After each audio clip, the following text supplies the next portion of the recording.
Hello दोस्तों, आपका स्वागत है हमारे नई गोल्डन आवर ग्लो के ऊपर। आज मैं आपको बताऊंगा साइंस के बारे में। साइंस है क्या? साइंस का इंट्रोडक्शन और साइंस को लेकर के जो आपके दिमाग में एक मिस्ट्री सी घूमती रहती है कि साइंस कैसे होती है, स्टार्टिंग कहाँ से हुई थी और अब तक हम चीज़ों को इतना जान सके हैं कि हमारे डेली लाइफ के अंदर नीड हो रही है, तो ये कैसे आई? लोगों में क्या हुआ कि चीज़ों के बारे में उनकी जानने की इच्छा हुई? जैसे हवा में गेंद जा रही है, रॉकेट उड़ रहा है और अलग-अलग चीज़ें जो हम चारों ओर देखने को मिलती है कि किस प्रकार से काम करती है, किसका सबसे पहले इसके अंदर योगदान रहा था? क्या ये उसी एक आदमी का काम है? नहीं, एक आदमी इतना बड़ा काम तो नहीं कर सकता। इसीलिए इसमें एक पूरे समूह का योगदान रहता है। बहुत सारे साइंटिस्ट आए, बहुत सारे वैज्ञानिक वगैरह जितने भी जिन्होंने योगदान दिया, आम आदमी थे वो भी। बाद में आकर के जब उन्होंने इस सब्जेक्ट को अच्छे से पढ़ा तो क्या बन गए? साइंटिस्ट। हो सकता है कि आपने भी कोई ना कोई साइंटिस्ट सुना हो, जिसको बस क्या चाहिए? एक जिज्ञासा चाहिए, एक जानने की इच्छा चाहिए, ऐसी इच्छा जो उसको आगे जा कर के एक साइंटिस्ट बना दे। ठीक है? तो स्टार्ट करते हैं आज का हम लेक्चर। आज हम पढ़ेंगे विज्ञान का परिचय। विज्ञान, विज्ञान है क्या? उसको हम साइंस साइंस बोलते हैं हिंदी की भाषा में। इसकी उत्पत्ति कहाँ से हुई? विज्ञान शब्द की जो उत्पत्ति हुई है, वो हुई है लैटिन भाषा के शब्द सींथिया से। सींथिया अर्थ होता है, सींथिया अर्थ का होता है जानना, जानने की इच्छा, और उसी से बना है वर्ड साइंस। है कुछ भी नहीं खास, बस जानने की इच्छाएं जो होती है उसी को हम साइंस बोलते हैं। तो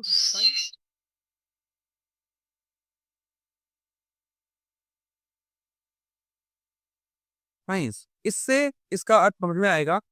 साइंस के अंदर एक वर्ड में एक अर्थ छुपा हुआ है, उसे बोलते हैं सी दिया। और सी दिया शब्द जो है ना, ये बहुत ही महत्वपूर्ण शब्द है। ये पैटर्न में आता है और इसका अर्थ होता है जान या जानने की इच्छा रखना। ठीक है? इसको अपन नॉलेज से भी बोल सकते हैं।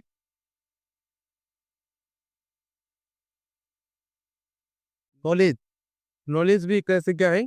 जानना ही है। जितनी जानकारी अपने पास में होगी, साइंस में आपका ग्रो उतना ही अच्छा रहेगा। ये सबसे बड़ी इसकी रील होती है समझने के लिए। आप जितना जानेंगे, जितना चीज़ों को देखेंगे, जितना ऑब्जर्व करें डेली लाइफ के अंदर, आपको एक्स्ट्रा कुछ भी नहीं करना होता है। बस अपने चारों ओर हो रही चीज़ों को देखना होता है। और वही एक सबसे बेसिक चीज़ है जो बच्चे का इंटरेस्ट साइंस में पैदा करती है। इसका अर्थ है जानना, ठीक है?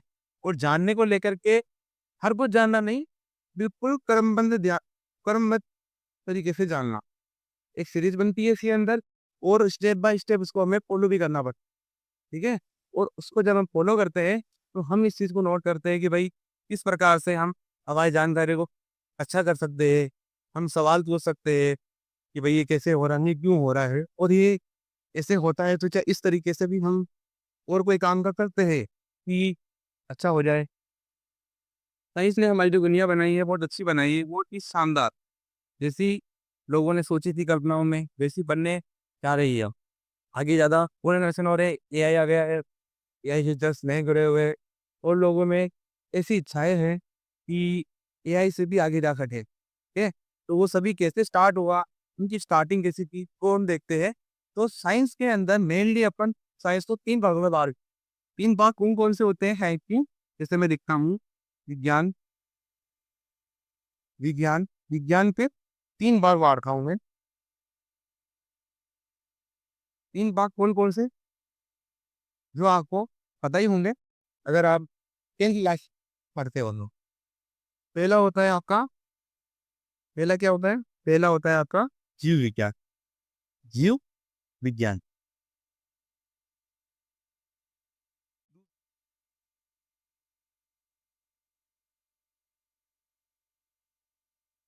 और तीसरा क्या है? सबका फेवरेट, मेरा भी फेवरेट है, भौतिक विज्ञान। क्या? भौतिक विज्ञान। जब हम इन तीनों सब्जेक्ट्स के अंदर साइंस को बार देते हैं, तो साइंस को पढ़ना और भी हमारे लिए आसान। एक चीज़ है जिसको हमें जानना है, अगर हम उसको घीसे करना, इसका मतलब है बिल्कुल चिल्ड अच्छा हो हमारे लिए, समझने में आसानी रहे, तो उसके लिए हमें उसे 3 भागों में बाँटना पड़ता है। 3 भाग अच्छे रहते हैं, इनके भी बहुत सारे भाग होते हैं, अलग-अलग इनके अंदर वो श्रेणियाँ आती है, ठीक है? जीव विज्ञान के अंदर हम मौलिक रूप से क्या जीवधारियों के जीवधारियों का अध्ययन करते हैं, जीवों का अध्ययन करते हैं, ठीक है? पशु-पक्षियों का, पेड़-पौधों का, जो भी सजीव है, उन सब का हम अध्ययन किसमें करते हैं? जीव विज्ञान में। रसायन विज्ञान में हम रासायनिक अभिक्रिया जैसे है अभिकारक, उनसे बनने वाले उत्पाद, उनके अंदर आने वाली ऊष्मा, इन सभी की चीज़ों का हम एक बिल्कुल व्यवस्थित रूप से जो अध्ययन करते हैं, वो करते हैं रसायन विज्ञान के अंदर। और अंत में हम पढ़ेंगे किसके बारे में? भौतिक विज्ञान के बारे में। भौतिक विज्ञान के कुछ चैप्टर आपकी किताब में दिए गए हैं। जैसे आपने देखा ही होगा, वस्तुओं का खट्टर, गति का खट्टर, गति कैसे होती है, कैसे नहीं होती है और किस तरह से लोग गाड़ी चला रही, गाड़ी की चाल, दूरी, विस्थापन, अतः जितनी भी चीज़ें होती है जो हम महसूस कर पाते हैं, वो सभी किसमें आ रही है? भौतिक विज्ञान के अंदर। तो आपको इनको one by one, step by step पढ़ाई करनी है। आपको सबको एक साथ में समेटने का नहीं करना है। सबको एक साथ में अगर हमने पढ़ लिया, तो हमारी क्या बन जाएगी दिमाग के अंदर? सिर्फ खिचड़ी बन जाएगी। उस खिचड़ी से कुछ भी नहीं होगा, ना तो हम समझ पाएँगे, ना ही हम अच्छे से पढ़ पाएँगे उसको। तो मैं भी आपको यही ट्राई करूँगा कि इसको हम एक अच्छे से अलग-अलग करके पढ़ें। मैं अपना सारा मटेरियल इसलिए लेके आया हूँ कि आपको आसानी से समझ में आए। ठीक है ना? आगे देखते हैं हम जीव विज्ञान के बारे में। जीव विज्ञान बहुत सारे बच्चों की चॉइस होती है कि जीव विज्ञान के बारे में जान जीव विज्ञान क्या है? जीव विज्ञान, विज्ञान की वह शाखा है, विज्ञान की वह शाखा स जिस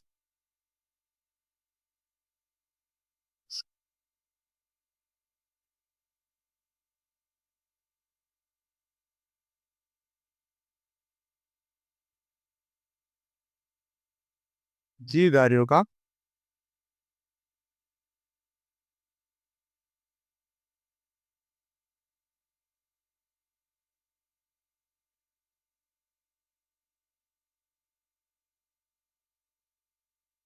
शाखा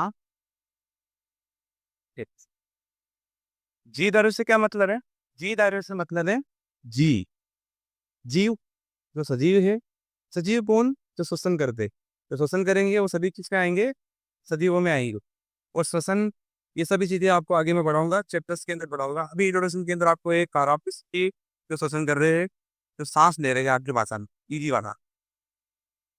जीव विज्ञान, विज्ञान की वह शाखा है जिसमें समस्त जीवधारियों का अध्ययन किया जाता है। तो बताओ जीव विज्ञान के बारे में सबसे पहले रुचि किसने रखी पढ़ने? सबसे पहला आदमी कौन हुआ, जिसने ये रुचि रखी कि हमें जीव विज्ञान पढ़नी चाहिए या जीवों के बारे में जानना चाहिए? तो वो आते हैं आपके ग्रीस के एक दार्शनिक थे, उनका नाम था अरस्तू। कौन थे? अरस्तू।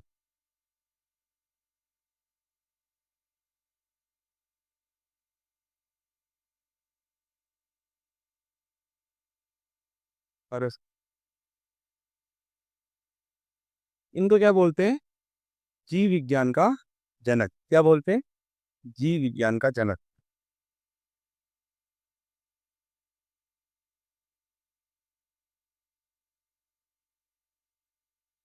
जीव विज्ञान को एक विषय के रूप में, एक शाखा के रूप में देखने का सबसे पहला जो श्रेय है, वो है आपके अरस्तू जी को। ठीक है ना? और अरस्तू के बाद में भी वो साइंटिस्ट आए जिन्होंने जाना, लेकिन इन्होंने सबसे पहले अपनी दृष्टि आई। और ये कोई अभी के नहीं है, बहुत पुराने हैं। लगभग 2003 या 2007 पहले के आदमी, लगभग लगभग 2000 वर्ष हो गए इस बात। ठीक है ना? लगभग 2000 वर्ष पूर्व की घटना हो, ठीक है? लेकिन जीव विज्ञान को हम लोग इंग्लिश में बोलते हैं बायोलॉजी। ये बायोलॉजी शब्द देने वाले 2 वैज्ञानिक थे। उनका नाम था लेमार्क लेमार्क और लेविनिज। 2 वैज्ञानिक हुए जिन्होंने सबसे पहले किसका उपयोग करा? बायोलॉजी शब्द का उपयोग करा। किसका करा? बायोलॉजी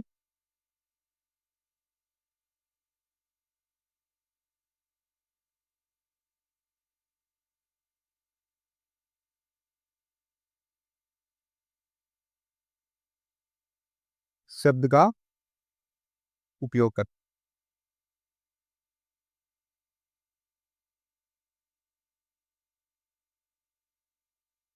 करा। ठीक है, इस प्रकार हम आगे बढ़ेंगे कि बायोलॉजी शब्द अब आ चुका है, तो जीव विज्ञान को जानने की जो इच्छाएं है वो और ज्यादा बढ़ने लगी लोगों में। इन्होंने इन दोनों वैज्ञानिकों के बाद में एक साइंटिस्ट आते हैं जिनका जिनका नाम है जॉन रे। जॉन रे ने इन दोनों भी जीव विज्ञान को दो शाखाओं में बांट दिया। दो शाखा क्या क्या थी बताओ? तो वो थी आपके प्राणी विज्ञान, प्राणी विज्ञान, और दूसरी थी आपके वनस्पति विज्ञान।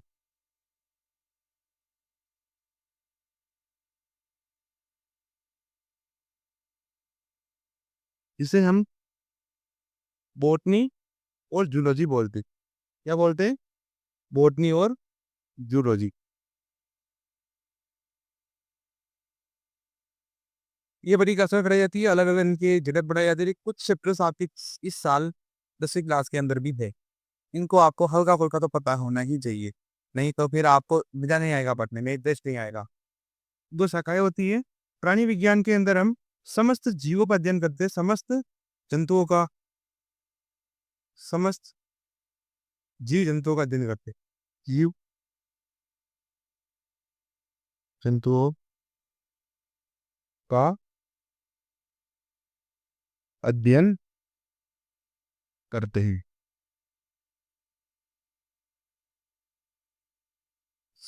और वनस्पति विज्ञान में क्या करते हैं? वनस्पति विज्ञान के अंदर समस्त पादकों का, पादक समझ रहे हैं ना? पादकों का मतलब होता है पेड़ पौधे, पादकों का अध्ययन कर।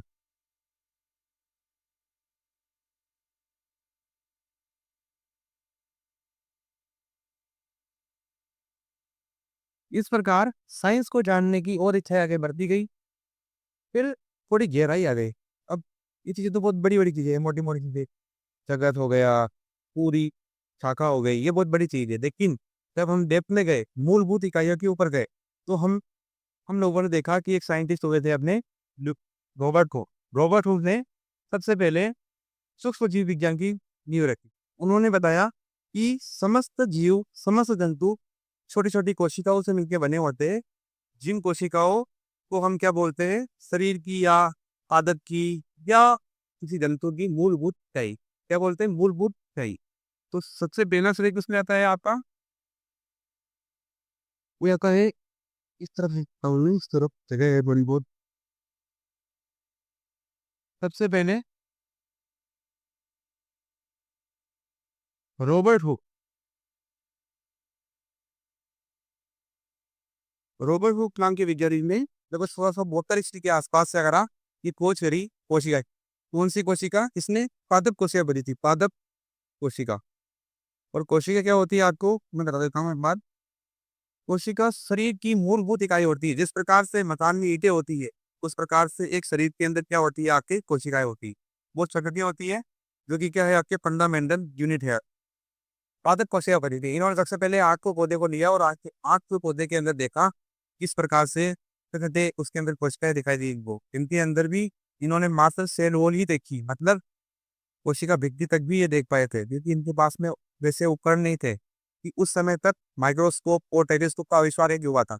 माइक्रोस्कोप और टेलीस्कोप का आविष्कार इनकी तो मौत के बाद होता है। इनकी मृत्यु के पश्चात उसका आविष्कार होता है। जेनसन और जेट जेनसन दोनों करते हैं, ठीक है ना? तो माइक्रोस्कोप का आविष्कार होने के बाद जब लोगों ने और गहराई से देखा, फिर बात सच साबित हो गई। जो इन्होंने बोला था एकदम परफेक्ट था कि सभी जीव किससे बने होते? कोशिकाओं से मिलकर बने होते। लेकिन कोशिकाओं की जो संरचना इन्होंने बनाई थी, रियल में सर्जनो थोड़ी सी उससे अजीब थी, ठीक है ना? क्योंकि हम लोग ऊपर ऊपर से देख के सेल वॉल को, सेल वॉल के अंदर कोशिका होती है, ठीक है ना? जिसको ये देख ही नहीं पाए थे। आँख का पौधा था, नॉर्मल हर आस पास आपको मिल जाता है आँख का पौधा। इसके बाद जंतु कोशिका किसी ने सबसे पहले देखी, तो वो देखी कि ल्यूवेन हो गए इसमें। ल्यूवेन, ल्यूवेन हो, गलती गलती हो गई है, नहीं कर लेते हैं इसको। सबसे पहले ल्यूवेन फोक नाम की वैज्ञानिक, क्योंकि ल्यूवेन हॉल रॉबर्ट हुक के ही कहते हैं शिष्य थे, मतलब कि के स्टूडेंट हुआ करते। तो ल्यूरे लोग ने सबसे पहले जंतु कोशिका का अध्ययन किया और सबसे पहले ढूंढ निकाला उसको, जंतु कोशिका।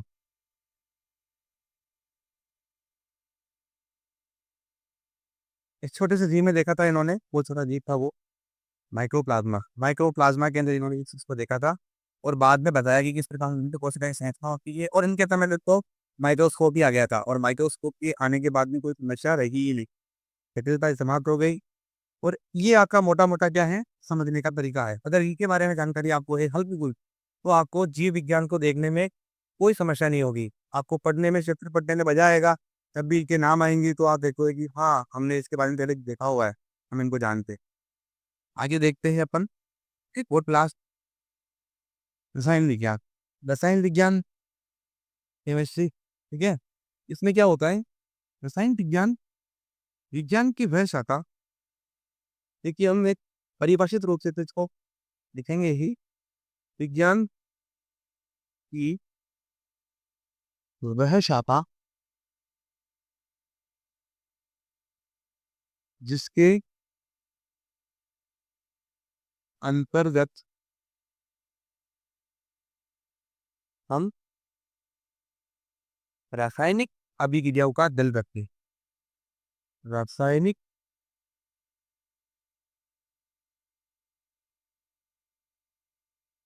अभिक्रियाओं का अध्ययन करते हैं। इसे करते रासायनिक अभिक्रिया का अध्ययन। इसमें क्या होता है, सबसे पहले इसका इंट्रो देखते हैं कि सब कहाँ से आया है। ये आया है मिस्र के, ये जो शब्द है ना, रसायन, इसको इंग्लिश में बोलते हैं केमिस्ट्री। क्या बोलते हैं, केमिस्ट्री। केमिस्ट्री के अंदर जो शब्द तोड़ने पर क्या निकलता है, कीमिया निकलता है। क्या निकलता है, कीमिया।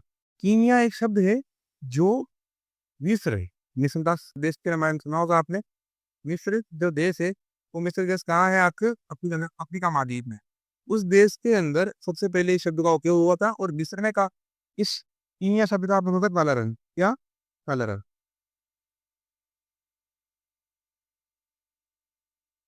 रसायन विज्ञान को सबसे पहले एक विषय के रूप में देखने वाले वैज्ञानिक क्या थे, जिन्होंने उसको विषय या शाखा के रूप में देखा,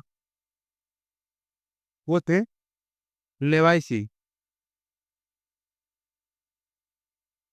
लेवाइसी ने सबसे पहले बताया कि भाई विज्ञान के अंदर एक शाखा और होनी चाहिए, केमिस्ट्री। केमिस्ट्री भी अपने आप पे क्या है, बहुत ही विस्तृत है।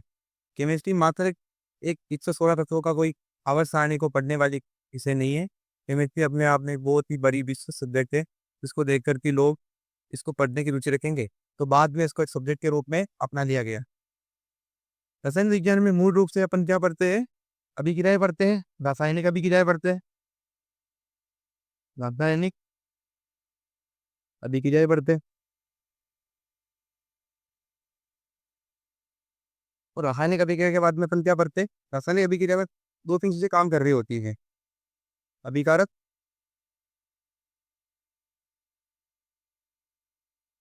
अभिकारकों से क्या बनता है, इसमें उत्पाद बनता है। और उस उत्पाद के बनने में ऊष्मा का आदान प्रदान होता है इसके अंदर। तो उसमें क्या हो रहा होता है, ऊष्मा,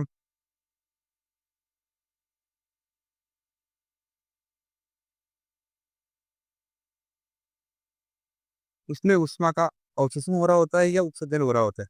इससे हमें ऊष्मा मिल भी रही होती है और ऊष्मा हमारे को देनी भी पड़ती है, तभी रासायनिक अभिक्रिया से कंपन होती है। रसायन शास्त्र को हम मेनली 8 भागों में बांटते हैं, और वो 8 भाग बहुत ही अलग अलग शाखाओं का उदय करते हैं बाद में। जैसे पहला भाग इसका है भौतिक रसायन। भू- ऐसे ही हम कार्बनिक रसायन, जिसमें हम कार्बनिक यौगिकों के बारे में जानते हैं, कार्बनिक। तीसरा क्या है आपके, कार्बनिक रसायन।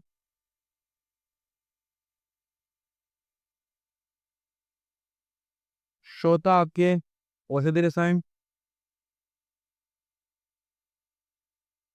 पांचवा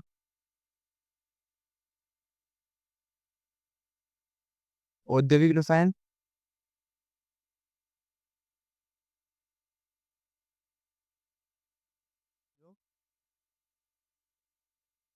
ठीक रसायन, ऐसे छठा इसका भाग होता है आपके जैविक रसायन,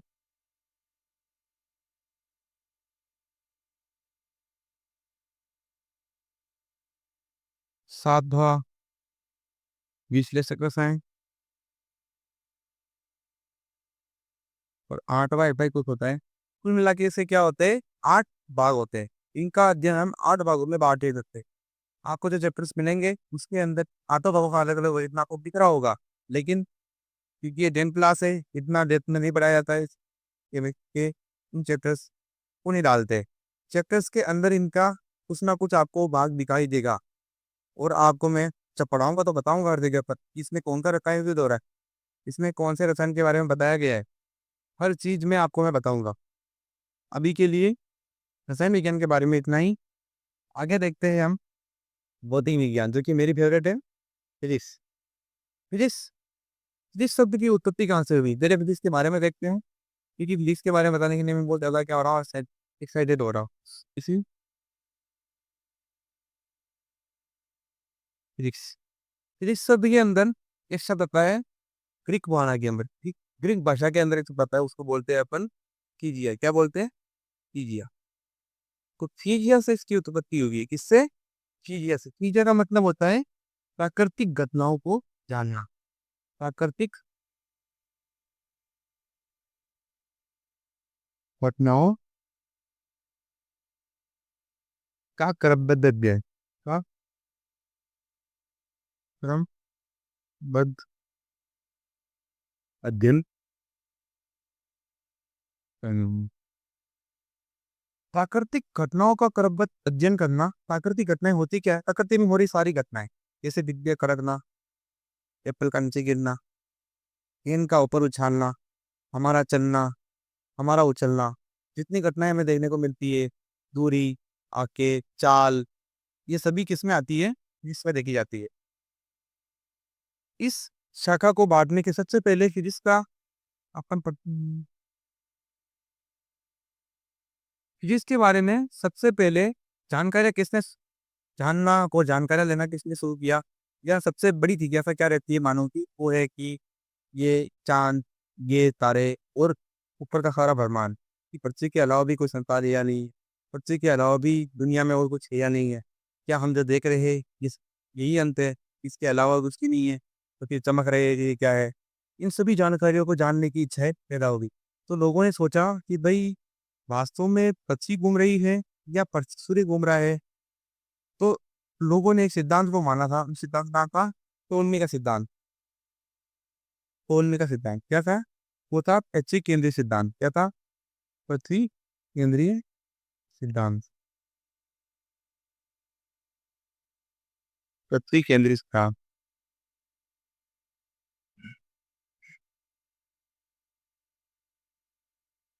इस सिद्धांत के तहत लोग क्या मानते थे कि पृथ्वी क्या है? सूर्य का केंद्र है। पृथ्वी जो है हमारी, वो सूर्य मंडल का क्या है? सूर्य मंडल का केंद्र है और सभी ग्रह उसके चक्कर लगा रहे हैं। लेकिन इस चीज को कुछ समय तक लोग मानते रहे, कुछ नहीं बहुत लंबे समय तक मानते रहे, लगभग 700-800 साल तक मानते रहे इस चीज को। लेकिन उसके बाद एक साइंटिस्ट आते हैं, एक अच्छे दार्शनिक आते हैं, उनका नाम था कोपरनिकस। क्या नाम था? कोपरनिकस। कोपरनिकस ने इस अवधारणा को खंडित कर दिया। उन्होंने कहा ऐसा नहीं है कि सूर्य जो है वो पृथ्वी के चक्कर नहीं लगा रहा है, पृथ्वी सूर्य के चक्कर लगा रही है। उन्होंने दिया था सूर्य केंद्रित सिद्धांत। क्या दिया था? सूर्य केंद्रीय सिद्धांत। और इस सिद्धांत के अंदर उन्होंने क्या बताया? सूर्य जो है ना, सूर्य, वो सूर्य पृथ्वी के चक्कर नहीं लगा रही। या मैं यूं लिख दूं, उल्टा लिख दूं दोस्तों, पृथ्वी सूर्य के चक्कर लगाती है। पृथ्वी जो है वो सूर्य के चक्कर लगाती है। इस बात को बोलने के बाद चक्कर लगा दी। ये बात तो इन्होंने बोल दी। देखिए इस बात के अंदर बहुत सारे सिद्धांतों का खंडन हुआ था, क्योंकि लोगों की जो मान्यताएं बन रही थी, उन मान्यताओं को ठेस पहुंची थी। लोग तो यहाँ तक मानते थे कि पक्षी क्या है, चपटी है। इस पक्षी केंद्र सिद्धांत के तहत लोग पक्षी को चपटी मानते थे कि पक्षी चपटी है, क्योंकि गोल। लेकिन इस सिद्धांत के तहत पक्षी को गोल बताया गया कि पक्षी गोल भी है। अब लोगों की अवधारणाएं कितनी ज्यादा खंडित हुई, तो लोगों ने इसकी सजाए, इनको बाद में सजाएं सुनाई, इनको बाद में मार दिया गया। इनके बाद में एक वैज्ञानिक आते हैं, उनका नाम है गैलीलियो। उनके बारे में भी बताऊंगा मैं आपको। गति के नियम का नाम आएगा गैलीलियो। गैलीलियो ने गैलीलियो ने टेलीस्कोप का आविष्कार किया। किसका? टेलीस्कोप का। वो बहुत हद तक कोपरनिकस की बातों से सहमत भी थे।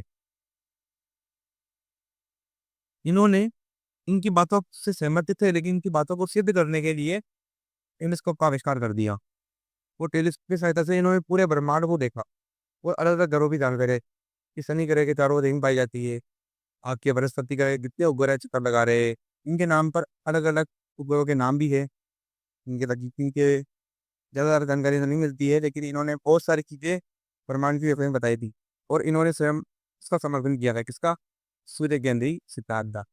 और बाद में इसको सजा इनको भी मिलती है। इनको भी जेल में डाल दिया गया, इनकी उंगलियां काट दी गई, लिखने नहीं दिया गया इनको। लिखने के लिए इन्होंने उल्टे हाथ का सहारा भी लिया। बात उल्टे हाथ का उपयोग करती इन्होंने अपनी बुक्स की। उन बुक्स को हम आज पढ़ते हैं। इनकी मौत के बाद, इनकी कुछ मौत के समय के बाद एक बड़े वैज्ञानिक का जन्म होता है, वो है न्यूटन। सर आइजैक न्यूटन आपकी सब्जेक्ट के सबसे बड़े वैज्ञानिक है न्यूटन। इनका बहुत योगदान है। इनके बहुत सारे विषयों में योगदान होते हैं, लेकिन साइंस में से बहुत एक योगदान है इनका, इसमें भौतिक विज्ञान के आता है। इसमें अपन क्या पढ़ेंगे? इनके गति के नियम हो गए, इनके बताए हुए गुरुत्वाकर्षण का पार्ट है आपके। इनकी जितनी जानकारी आपको दे सकता हूँ उतनी दूंगा मैं। इनकी एक बुक है सबसे फेमस, वो बता देता हूँ मुझे। प्रिंसिपिया, क्या नाम है उसका? प्रिंसिपिया। और वो बुक जो है वो बहुत फेमस है। प्रिंसिपिया बुक के अंदर इन्होंने पूरी जीवन गाथा के अंदर जितना चीजें इन्होंने खोज करी, जितनी जानकारियां प्रकृति को जितने अच्छे से देखा इन्होंने। इनकी सबसे अच्छी जो क्वालिटी थी वो थी क्यूरोसिटी, जानने की इच्छा, जिज्ञासा, जो थी इनकी सबसे अच्छी। इसलिए इन्होंने अपने बचपन से ही, क्योंकि ये ग्वाले जो गाय चराते बेच चराते या वो क्या बोलते हैं वो भेड़ चराते हैं, उनके बच्चे थी। और उनके घरों के अंदर प्रकृति से ज्यादा लगाव था। इसी कारण से इन्होंने प्रकृति को अच्छे से देखा। और जैसे जैसे इन्होंने अध्ययन किया, बाद में इनकी और रुचि बढ़ती गई और इन्होंने उस चीज को और ज्यादा फॉलो किया। न्यूटन से बाद में और भी वैज्ञानिक आएंगे, आपकी अलग अलग वैज्ञानिक आएंगे अलग अलग क्षेत्रों के लिए। जैसे आपके आपके टेस्ला आएंगे। टेस्ला का योगदान आपके विद्युत क्षेत्र में ज्यादा है, ठीक है ना। जैसे विद्युत चुंबकीय के प्रभाव हो गया, इनके अंदर का नाम आपको बार बार मिलेगा, टेस्ला का नाम, निकोला टेस्ला। इलेक्ट्रिसिटी के दादा जनदाता बोलते हैं इनको। इलेक्ट्रिसिटी के बारे में कुछ जानकारी इनको मिलती है, वो यूज मिलती है। लगभग 72, कितने? 72 72 पेटेंट इनके नाम पर है। पेटेंट का मतलब समझना, जब अपन टी का आविष्कार करते हैं तो हमारे राम टेक पहले लोग, इन्होंने 72 आविष्कार किए जो कि जानकारी में है। इसके अलावा ज्यादा किए नहीं किए, ज्यादा तो इससे किए ही है। इसीलिए ये कोई छोटे मोटे वैज्ञानिक न्यूटन के बराबर दर्जा रखने वाले वैज्ञानिकों में इनका नाम आता है। और ऐसे ही करके अपन फिजिक्स के बारे में भी जान लेंगे। तो ये रहा आज का मेरा मोटा मोटा इंट्रो था। अगर आपको इतनी जानकारी होती है तो आपको आगे पाठ्य पुस्तक के अध्यायों को पढ़ने में कोई समस्या नहीं होगी। हर अध्याय के अंदर मैं आपको समझाऊंगा और सबको रिलेट करूंगा कहानियों से। और कहानियों के माध्यम से ही आपको आगे स्टेप बाय स्टेप में प्रैक्टिस खत्म करूंगा। अपन टॉपिक वाइज पढ़ेंगे, फिर बाद में क्वेश्चन आंसर्स को भी सोल्व करेंगे, होगा तो टाइम मिलेगा तो। क्योंकि मैं रिकॉर्डेड क्लासे बनाऊंगा, रिकॉर्डेड क्लासे के अंदर पॉसिबल नहीं होता क्वेश्चन आंसर्स कराना। ऑनलाइन तो है नहीं कि आप चेक करो, आप ऐसा ऑनलाइन खड़े रह सकते हो, ऐसा कुछ भी सुविधा मेरे पास है नहीं है। लेकिन जो है वो आपके तक मैं प्रोवाइड करवाऊंगा, और आपको इसका फ़ायदा उठाना ही देखना है। और आप कमेंट कर सकते हो, लाइक कर सकते हो, सब्सक्राइब कर सकते हो। आपकी इच्छा है, अगर आप करना चाहो तो कोई फोर्स नहीं करूंगा। अगर आपकी इच्छा है तो आप करो, नहीं तो आप वीडियो देख लो, वही बहुत है हमारे लिए।